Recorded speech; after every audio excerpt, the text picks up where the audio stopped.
Overdrive pedals. Isa ito sa pinakapopular na mga guitar pedals maliban sa distortion. Ano nga ba ang overdrive? Ang overdrive kasi is kinukopya niya yung tunog ng mga tube amps na nakakrank or nakataas yung mga volume para ma-achieve mo yung parang tunog ng isang tube amp na may konting dirt or may konting gain. Karamihan din sa mga overdrive pedals natin is nakafocus sila sa mid-frequency, which is yun yung nakakatulong sa atin para mas lumitaw tayo sa mix pag sabay-sabay na tumugtog ang buong banda. Mas mababa rin ang gain ng overdrive kaysa distortion, pero may mga ilang overdrives, pag tinaas mo yung gain niya is kayang-kaya niyang maging tunog distortion or kayang-kaya niyang sumabay sa frequency ng isang distortion. So, ang product na i-demo natin today is ang Joyo Vintage Overdrive. Ang Joyo Vintage Overdrive ay clone ng TS-808 ng Ibanez o yung pinakasikat na tube screamer.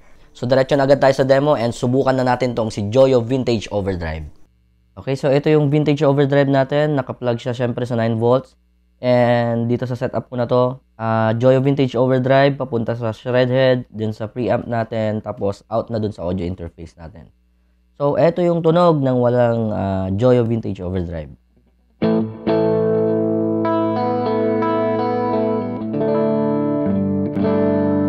Okay.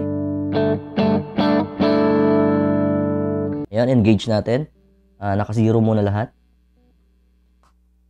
Okay. And then, set natin lahat sa 12 o'clock. Drive niya is nakalagay sa 12 o'clock. Then, volume, 12 o'clock. And yung tone niya, syempre, is 12 o'clock.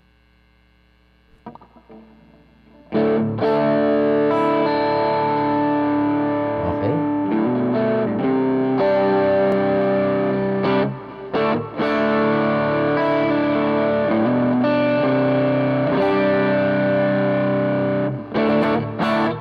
Okay, then, ilagay naman natin yung tone niya sa 3 o'clock or 3 or 4 o'clock, mga ganon.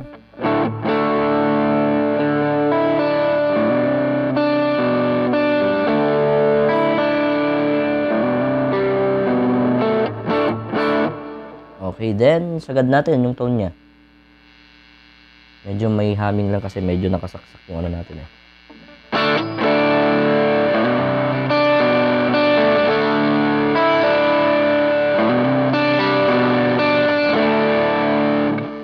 Next naman is, sagad natin yung drive niya. Bawas lang tayo ng konting volume. Sagad natin tong drive niya.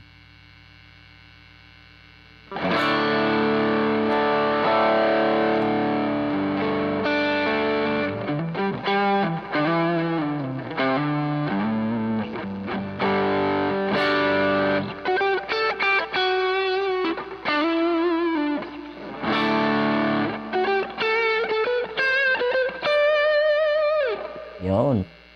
So, kung mapapansin nyo, medyo mas focus siya sa mid-frequencies. Okay?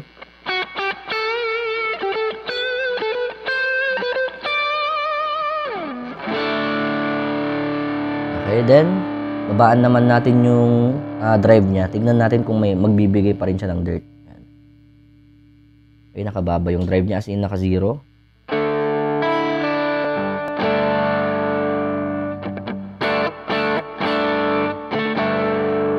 Okay? So, try nating mag-solo. Lagyan natin ng konting reverb.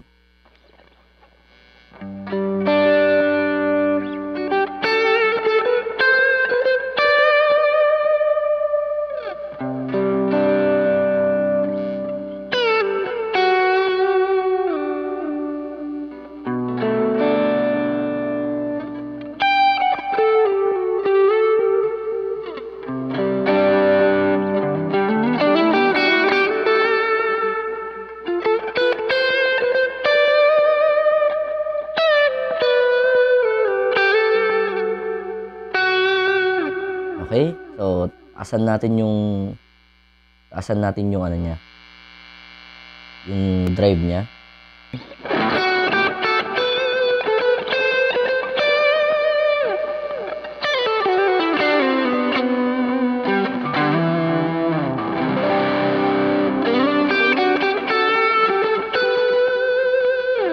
Try natin yung ambient natin.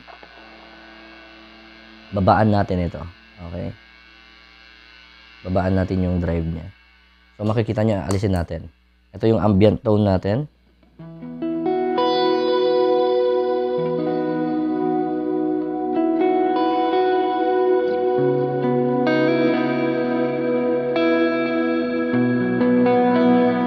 I-engage natin si Joyo Vintage Overdrive para magkaroon ng konting dirt.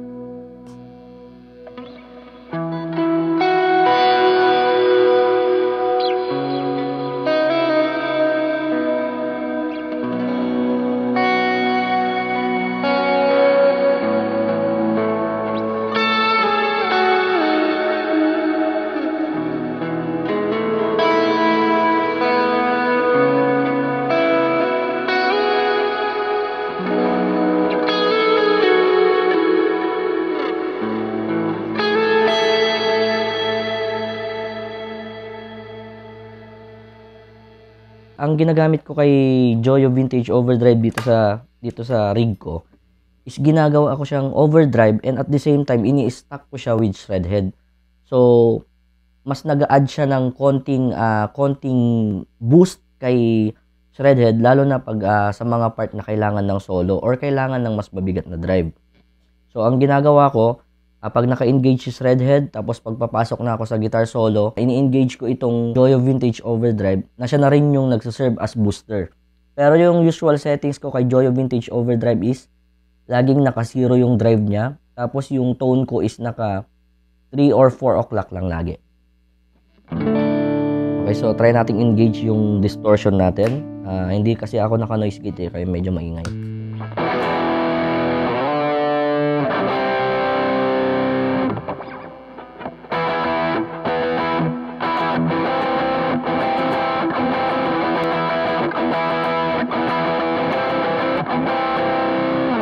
Okay, so dagdagan natin ng konting push pa. Gagamitin natin siya na pang push ng mid natin na makakatulong sa atin para mas lumitaw tayo sa mix.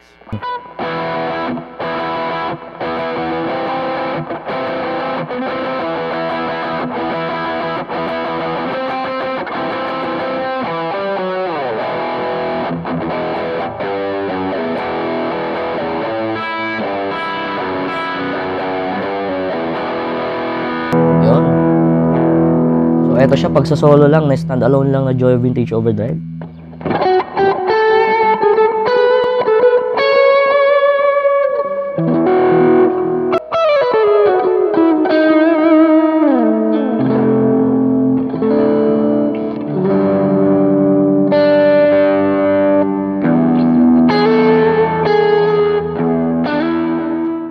Itong pedal rin pala na to is hindi siya ganun kamahal, napaka-budget friendly ng pedal na to. And sulit na sulit dun sa quality ng tunog niya, dun sa presyo niya. So ayun lang, maraming salamat sa mga patuloy na nanonood and wag niyo kakalimutang i-share, i-like and follow tong video na to. Comment mo naman below kung ano yung mga overdrive pedals na ginagamit mo and kung ano yung masasabi mo tungkol sa mga pedal na yon. Kagaya nga ng lagi kong sinasabi, maingay man ang ating mundo, manatili tayong kalmado.